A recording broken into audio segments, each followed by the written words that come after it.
नमस्कार, मैं जितेंद्र चतुर्वेदी। जिस इलेक्टोरल बॉन्ड के सहारे 2024 में नरेंद्र मोदी की अगुवाई वाली भाजपा को पटखनी देने की कवायद चल रही है और राहुल गांधी को प्रधानमंत्री बनाने की पृष्ठभूमि तैयार की जा रही है, उस बॉन्ड में नया ट्विस्ट आ गया है। वो क्या है? उसमें महामहिम की एंट्री हो गई है। अब आप कहेंगे कैसे, तो उस पर बात करेंगे, लेकिन इस बीच जो कुछ घटा है उसे भी जान लेना बड़ा जरूरी है। वो इसलिए क्योंकि 11 मार्च को सुप्रीम कोर्ट ने एसबीआई की तमाम तहरीरों को खारिज करते हुए यह साफ निर्देश दिया था कि 12 मार्च तक पूरा जो इलेक्टोरल बॉन्ड से जुड़ा हुआ आंकड़ा है वो चुनाव आयोग को दे दिया जाए। वैसे तो यह मियाद 5 मार्च की थी, लेकिन एसबीआई ने जो आनाकानी की उसको लेकर फिर एडीआर ने, या कहें आपकी प्रशांत भूषण ने, चूंकि एडीआर के वकील वही हैं, तो उन्होंने क्या किया कि कंटेम्प्ट ऑफ कोर्ट कर दिया। तो उसके बाद में जो एसबीआई की किरकिरी हुई वो तो हुई ही, लेकिन फिर ये कहा गया कि 12 मार्च तक जो भी डाटा है आप सब दे दीजिए। तो डाटा उन्होंने दे दिया। अब 15 मार्च तक जो है वो आप कहें कि 15 मार्च को सारा डाटा जो है वो पब्लिक हो जाएगा। तो क्या उसके पब्लिक होने के बाद भूचाल आ जाएगा? क्योंकि कहा तो यही जा रहा है। और वैसे भी जो पूरी आप ये कहें कि नूरा कुश्ती चल रही है वो सिर्फ इसलिए कि किसी तरह से नरेंद्र मोदी की अगुवाई वाली सरकार को कटघरे में खड़ा कर दिया जाए। और ये इसलिए कह रहा हूं क्योंकि चंदा लेना तो कोई अपराध है नहीं, और वैसे भी 12,000 करोड़ के आसपास जो है वो इलेक्टोरल बॉन्ड के जरिए सबको मिला है।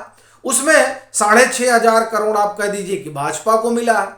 तो ये तो स्वाभाविक सी चीज होती है कि जिसकी सरकार है उसको चंदा ज्यादा मिलता है। एक और दूसरा, भाजपा की ज्यादातर राज्यों में सरकार है तो स्वाभाविक तौर पर उनके पास जो है वो फंड भी ज्यादा आएगा। एक और दूसरा, चंदा लेना तो अपराध की श्रेणी में आता नहीं है, लेकिन फिर भी इसे बताया जा रहा है कि बड़ा भारी घोटाला है। अब ये कैसे घोटाला हो गया? अगर चंदा लेना घोटाला है तो इस लिहाज से देखा जाए तो कांग्रेस ने भी घोटाला कर दिया, चूंकि 1100 करोड़ रुपए के आसपास तो उसको भी मिला है। फिर टीएमसी की तो एक ही राज्य में सरकार है, उसको भी इस बॉन्ड के जरिए, इलेक्टोरल बॉन्ड के जरिए चंदा मिला, संभवतः 1000 करोड़ के आसपास। तो फिर वह भी घोटाला है। कहना अपना यह है कि जो ये चंदा मिल रहा है वो चंदा मिलना कोई घोटाला नहीं है, लेकिन कहा यह जा रहा है कि ये नरेंद्र मोदी सरकार का बोफोर्स न साबित हो।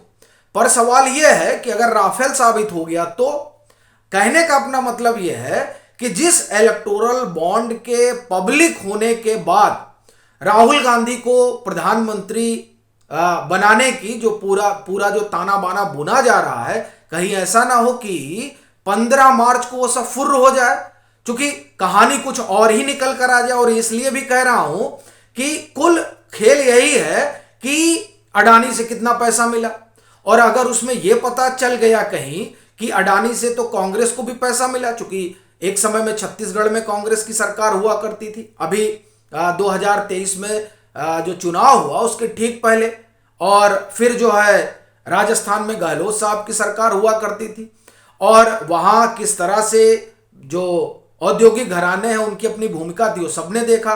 फिर आप देखिए भी तेलंगाना में इन्वेस्टमेंट हुआ है, और कहा जा रहा है कि नहीं इन्वेस्टमेंट तो जरूरी है। यानी अगर आप इन्वेस्टमेंट कराएं तो जरूरी है, आप चंदा लें तो उसमें कोई दिक्कत नहीं है, लेकिन अगर वो भाजपा के पास चला गया तो साहब आसमान टूट पड़ा।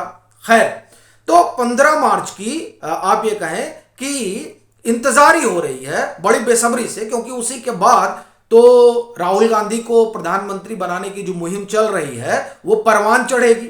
अब उल्टा पड़ गई तब ये क्या करेंगे? लेकिन इस बीच सबसे बड़ा सवाल यह है कि महामहिम की एंट्री कैसे हो गई। दरअसल ये जो all India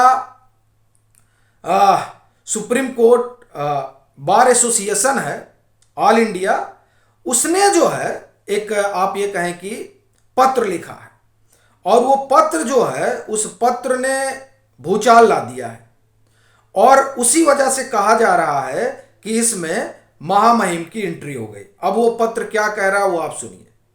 supreme court bar association ने बड़ा कदम उठाया है।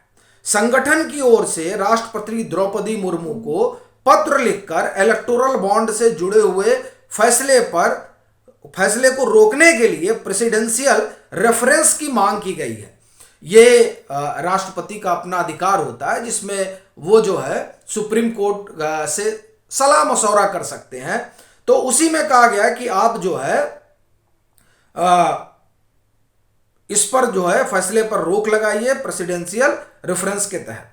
सुप्रीम कोर्ट बार एसोसिएशन के अध्यक्ष आदित्य अग्रवाल ने राष्ट्रपति द्रौपदी मुर्मू से अपील की है कि वह इस मामले में हस्तक्षेप करें और मामले की दोबारा सुनवाई होने तक फैसले को रोकें।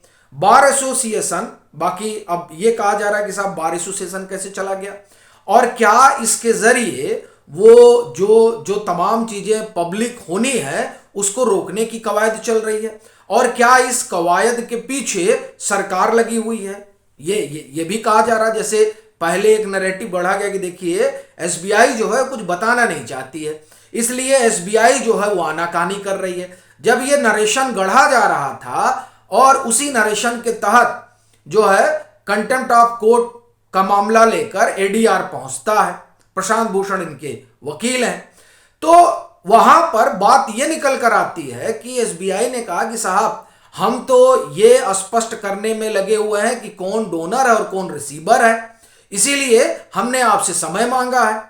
तो कोर्ट ने कहा कि नहीं देखिए आप जो इंफॉर्मेशन है रॉ वो सब आप एज इट इज डाल दीजिए, हम आपसे ये नहीं कह रहे हैं कि आप उसमें डोनर और रिसीवर मैच करिए। यानी जो लोग ये कह रहे थे कि साहब देखिए एसबीआई आनाकानी कर रही है चूंकि उसमें सरकारी हस्तक्षेप कर रही है, तो ये आरोप तो जब सीबीआई ने अपना पक्ष रखा तो खारिज हो गया, साफ हो गया कि नहीं इसमें ऐसा कुछ नहीं है। दरअसल और ट्रांसपेरेंसी चाह रही है सरकार तो ये चाह रही है कि साहब आप सीधे सीधे जान लीजिए और आपको कोई समस्या भी ना हो, क्योंकि जनता वोट देती है, जनता को ये जानने का अधिकार है कि साहब फला पार्टी को जो है फला औद्योगिक घराने ने चंदा दिया, कोई हर्ज नहीं, आप जान लीजिए। तो जो सरकार है वो तो ट्रांसपेरेंसी पर आ गई कि हाँ ठीक है आप जान लीजिए सब कुछ, लेकिन यहां ये कहा गया कि नहीं ये तो छिपा रहे हैं। फिर पता चला कि नहीं हम छिपा नहीं रहे हैं, हम सब बता रहे हैं, ले लीजिए। अब ये जो सारी जानकारी आएगी, इस सारी जानकारी के बाद नरेंद्र मोदी सरकार की मुसीबत बढ़ जाएगी। इस तरह का नरेटिव गढ़ा जा रहा है। अब सवाल यह है कि क्या वाकई में ऐसा होने जा रहा है, क्योंकि जिस सरकार पर यह आरोप लगता है कि साहब ये सरकार कोई सूचना बाहर आने ही नहीं देती, तो वो सरकार अगर उसकी इस तरह की मंशा होती एक, और दूसरा वो पारदर्शिता के खिलाफ होती, तो ये मसला आता ही नहीं। भाई कोई चीज निकल कर आती नहीं, लेकिन निकल कर आ रही है। खैर, तो 15 मार्च की तो का इंतजार है, क्योंकि 15 मार्च को कयामत का दिन माना जा रहा है, और अगर ये कयामत कहीं उल्टी पड़ गई तब इनके लिए मामला बड़ा गंभीर हो जाएगा, क्योंकि जिस गाजे बाजे के साथ इन्होंने ये आशा पाल रखी है कि अब तो 15 मार्च के बाद तो नरेंद्र मोदी की अगुवाई वाली भाजपा को उठा के पटक दिया जाएगा और 2024 में इस बार इनका सफाया हो जाएगा।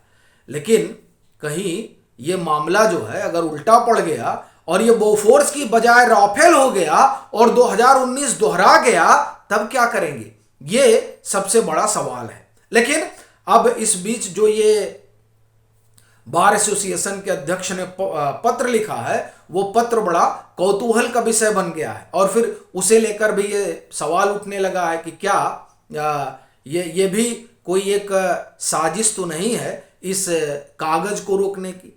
लेकिन सवाल यह है कि अगर कागज रोकने की साजिश होती तो कागज बाहर ही क्यों आता। लेकिन फिलहाल अब इस पूरे मामले में एक तरह से आप कहा जाए तो महामहिम की एंट्री हो गई है। अब ये देखने वाली बात रहेगी कि उधर से क्या कुछ होता है। बाकी आपकी अपनी क्या राय है जरूर साझा करें। मतांतर से नहीं जुड़े हैं तो जुड़ें, वीडियो को लाइक करें और खूब शेयर करें।